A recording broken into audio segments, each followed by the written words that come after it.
if you walk on one line, they might think, wow, you heard that speech by Charlotte, right? All right. So the second thing is your stance. So you get on the stage, and actually before the stance, you actually need to shake hands. Okay, very important. So you shake hands, and all it is a firm grip. I went to a Toastmasters meeting, another Toastmasters meeting, a Toastmasters evening.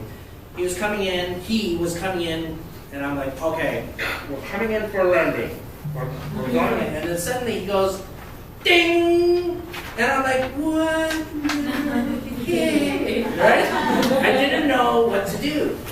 So a handshake, a good handshake is just a nice, firm handshake that you can clasp the other person's hand. Just to say, I'm ready to speak, thank you very much, right? And I take control. That is a good, firm handshake. So everyone just shake another person's hand right now. You can just do that. Yeah, very good. Okay, very good. Good. Okay. Good. Women and men. Good, very good. See, women and men, the handshakes are exactly the same. Because we live in the 21st century, men and women equal in the workplace, yes? So, the same. Okay, so men, women, women don't bow like this anymore, right? So, the handshakes like this. But not too firm, okay? Please, not too firm. Recently, I shook Simone Nash's hand. And you know Simone Nash, she's so important Toastmasters, #2 in Taiwan. And I was feeling a little nervous, and I shook her hand, and it was a little bit just a little bit too firm. And I shook her hand, and she said, ouch! What crushing grip! Crushing grip! Whoa! I'm like, sorry. I'm so excited to meet you, Simone. So just a nice handshake. And then after you shake your hands, you stand. You take the center stage, and you have what's called an open stance. Everyone say open stance. Open stance. Yeah, all it is. Think of 7-Eleven. 7-Eleven. Always open, yes. Okay? Alright, 7-Eleven. The reason why is because your hands. Harvard researchers have proven that the inside palm is most favorable to the eye. Most favorable to the eye. So if you stand like this, people are going to react well. If you stand like this, it's still okay, but the percentage is not so high. And then if you use a finger, they react the least, like 20% people react favorably. So Donald Trump, I'm talking to you. Okay, yeah. So don't use fingers unless it's in a speech. Okay.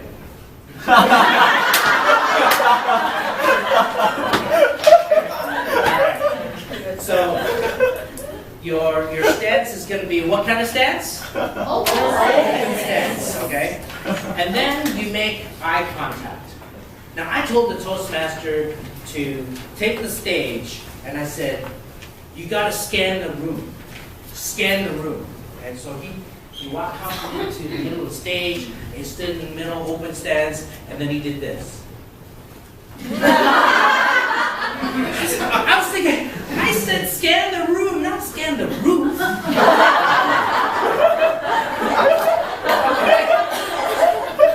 He literally scanned the room. So make eye contact. The speakers tonight made very good eye contact, right? So eye contact is really important because it moves your message in telling people that I am ready to say something important to you. Okay? So you make eye contact before you even say anything, and your speech has already started. And actually, when you make eye contact, you actually connect with the other person's soul. Yes. Now I know it's a little deep, okay, but it really is true, because one day I was in a long lineup at Carrefour, and I was just leaning on the cart, and I looked over to the side, and I saw a beautiful lady, And she looked at me, and then I looked at her, and suddenly I looked away. And my wife's like, what's wrong? I said, oh, something got in my eye. Okay. So it's really true. When you make eye contact with another person, you are really connected. So eye contact is very, very important. Okay. So the next part is your delivery on the stage. So on the stage, you have to manage it so that people will remember your message.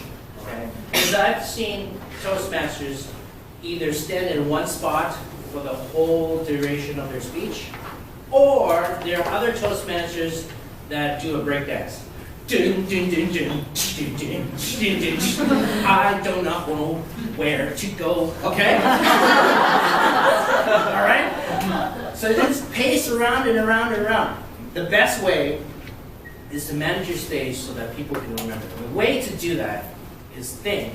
Because most speeches are how many minutes? 5 to 7 minutes, right? Enough for 3 different topics. So 3 different points. So point number 1 will be on the right side. Point number 2 on the left side. Point number 3 in the center. And because you finish and your message is so important, you're going to stand in the front and finish with power.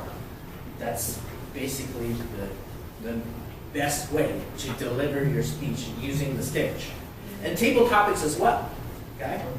1, 2, 3. Okay. And finish. So your stage is actually used in a way so that people can remember your speech. When I try to remember your names, I will think about what you wear, or which club you're from. Okay? So those are the anchors that help you remember your name. The stage will be the anchor so that people can remember your message. Now, there are other parts of the stage. There's the front, which I need to tell you something really important. The back is going back in time or something big. You can stand elevated. Jim Key did it, and it's really rare but powerful. And then there are other times when you go down, just like Debbie Drum's speech. She invited her dog, and, Whitey, come here, come here, come here. And you can literally see the dog lick her face. Okay? So stage positioning, very, very important. Okay. Hand gestures, that's very obvious. Hands will help you deliver your speech in such a way you're painting a picture for the audience. Now, if you can remember my speech in Taipei, I skied down Sunshine Mountain back in Canada. So people instantly saw a mountain up there, even though there wasn't. Okay? Okay? Other speeches, I had to fix my car. All right? Get the tools so people can actually see what is happening. And last but not least, facial expressions. Facial expressions will tell the audience how you feel. And Adolph Law from Yale Mass, he delivered a wonderful speech about how he chased a girl and she was dating another guy. So she called him and she goes, Adolph, I'm so sad. I just broke up with my boyfriend. And he said, that's too bad.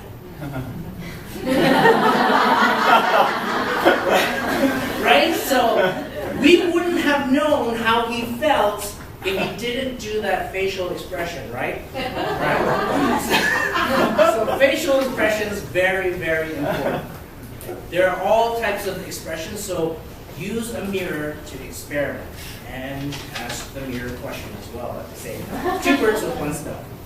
So, all in all, you have all these tools, and I had another chance to have a life-changing moment on the stage. In 2002, I came to Taiwan for the first time. I was actually visiting my friend because he was getting married and I was best man. And I was invited onto the stage, my first speech ever. So I was decked in my CK suit and I walked up the stage And I looked at the crowd, and I looked at my best friend. And I said, Jason, today is your most beautiful day. And for me too, because I've been your friend since the 10th grade.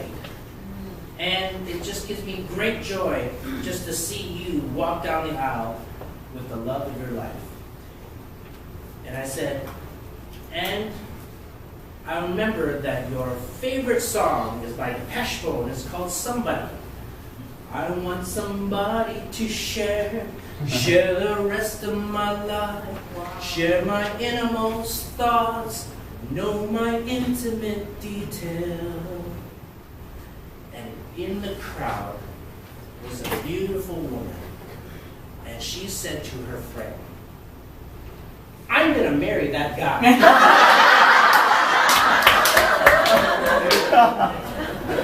And later on, she came up to me, and she said that. I'm like, oh, sure, why not? And we're still together. So a good first impression will do wonders for you. And it's my sincere hope that if you use these techniques that I shared with you today, you're going to make a first impression that will do more than wonders for you. I hope that it will change your life for the better. And I return the control to the Toastmasters.